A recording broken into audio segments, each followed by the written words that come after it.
The undead legion of Farron is a caravan of undead, sworn by wolf's blood to contain the abyss. The legion will bury a kingdom at the first sign of exposure. Even accursed undead want to believe they're special, it seems. The poor wretched souls. Be they lord or legend, the curse shows no mercy. I pity the sorry souls. Hi, I'm Bob the Hollow, here to talk about the Undead Legion of Farron. I've been meaning to make this video for a while now, but the lore just seemed too scarce.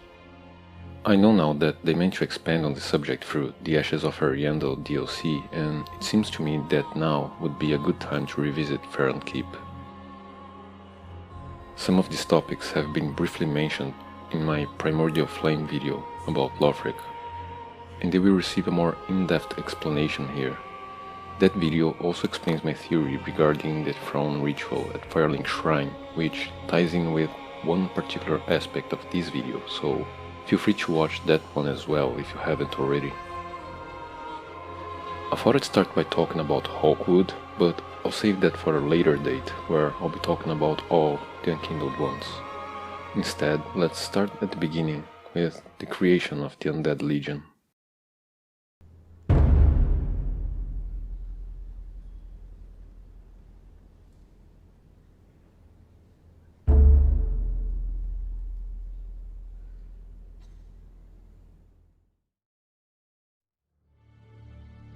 The most accepted theory was that the Legion was created to honor Artorias' legacy and that the Old Wolf of Farron was a diminished form of the Great Grey Wolf Sith, but I think some slight adjustments are in order. Artorias' relation to the Undead Legion was inferred by the Wolf Knight armor. Armor of a knight tainted by the dark of the Abyss, a vanquished knight left behind only wolf's blood, in legacy of duty. The Undead Legion of Farron was formed to bear his torch. The armor and sword are undoubtedly Artorias', but they make no reference to Artorias himself. That's because, even though they originally belonged to him, their most recent owner was the man known as Farron. The Wolf Knight's greatsword's description, the Wolf Knight was the first Abyss Watcher, would be an indication of this, since the Abyss Watchers would have been created many ages after Artorias' death. The legend of the Abyss Walker was kept alive by Ovinus hunters and Elizabeth, whose body can be found in the keep, and Farron would have taken up the champion's mantle. Elizabeth and the remaining mushroom people, by the way, I believe were eventually killed off by the rot spreading throughout the entire keep.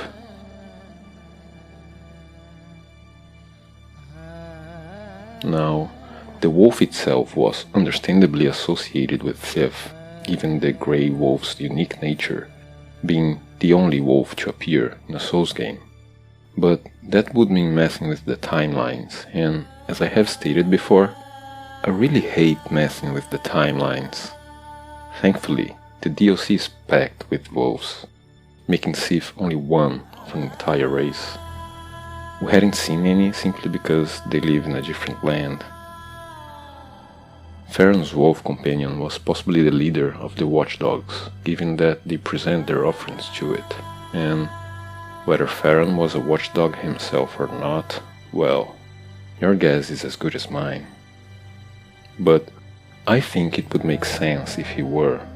After all, the Covenant's original goal was to protect Artorias' resting place, which enables Farron to acquire the armor and sword, and after his passing, it seems natural that they would form the Legion to carry out his duty, especially if he had been a watchdog himself.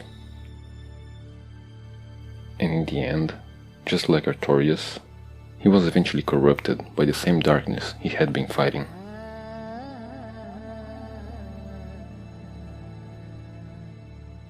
When you stare into the Abyss stares back at you.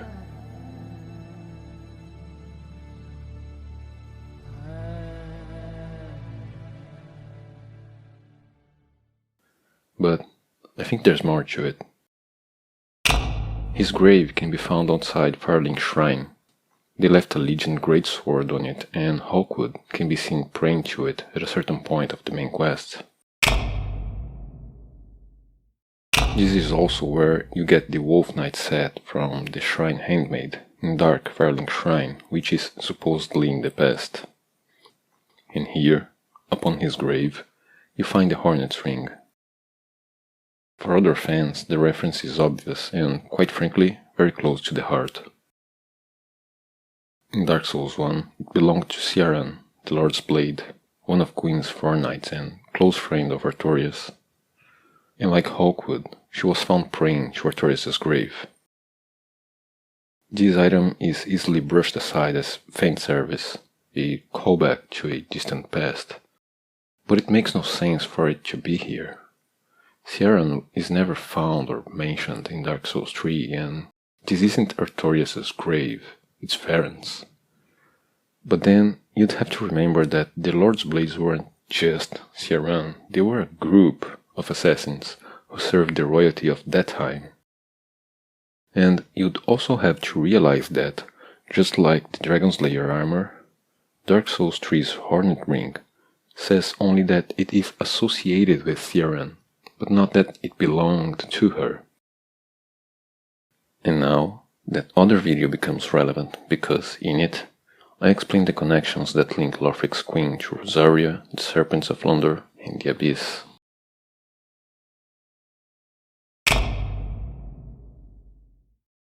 And to her, a being of the dark, Farron was a potential threat that she would definitely have to deal with. Should the Lord's Blade still exist, they would most likely serve her, given her royal status and reputation, and the fall of the House of Gwyn. In fact, another group that operates in the same manner as the Lord's Blades exists in Dark Souls 3, the Black Hands, who serve Lothric's royalty, and sure enough, Kriemhild, who is seen alongside one of them in the Grain Archives, invades you at Untended Graves. It isn't specified when the Black Hands were created, but I believe that around this time there was a transition from one group to the other. So, the Queen of Lothric had Farron killed, but the Legion was created in its stead. A far greater threat than Farron ever was. The Legion's quest must have resonated with the people, and others would come to join its ranks. Some became their acolytes, others became the Farron followers. To some, becoming an Abyss Watcher was a dream, a promise of purpose and fulfillment. They were strong enough to bear entire nations and could not be tackled head-on by the Queen, but measures were taken nonetheless. Their acolyte ranks were infiltrated by one of the Crystal Sages, from the Grain Archives. They were given the sages Coal and Scroll, and they are both evidence of this betrayal. The Coal enables Crystal, Blast and Deep Infusions. That's an odd sort indeed.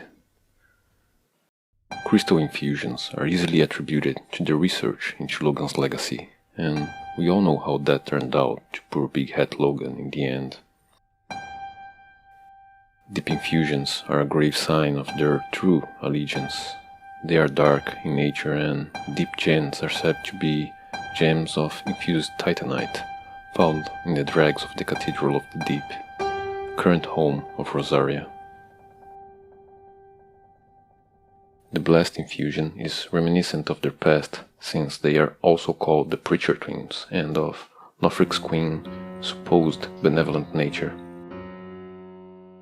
I would also point out that the Coal's description mentions its white magic flame, which can be associated with the sorceries employed by Rosaria's Mangrubs and Prince Lothric himself. The scroll contains the sorceries Great Farron Dart and Farron Hail, both refined from Farron Dart by a Crystal Sage. And the scroll's description sounds very ominous to me.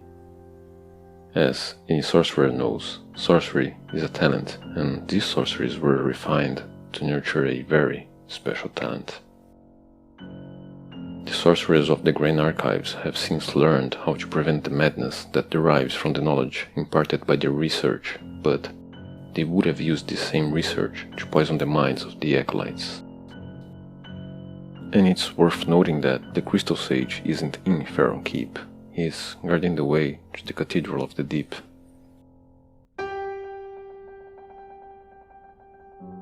The Legion's fate was also delivered through the guise of friendship. They were given the honor of becoming Lords of Cinder. They accepted, of course, allured by the victory their sacrifice would mean to the fight against the darkness, and swore upon their shared wolf's blood to uphold their new duty of assisting Prince Lothric's throne ritual. The Legion was undone. Their acolytes would slowly degrade into their present forms, and the followers would be dragged into the painting. When the bells tolled, they returned to a decrepit and rotten keep. They too had been corrupted by the influence of the Queen, the Crystal Sages, and the darkness that lurked in the catacombs down below. They were bound by their own duty to put down their corrupted brothers, and so they did, one by one, just to watch them rise again and fight again, until the Unkindled could put them to their final rest.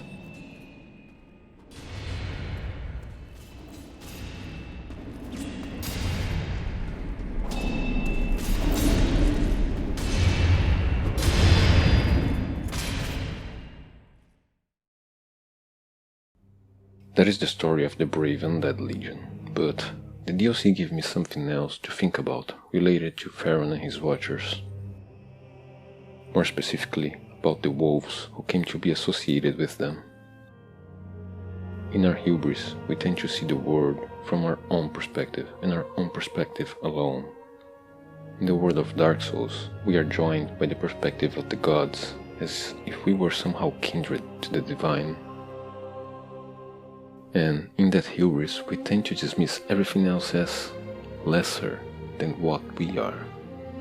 We fail to see animals and even plants as sentient beings of true substance, filled with hopes, desires and dreams, capable of fighting for what they believe in.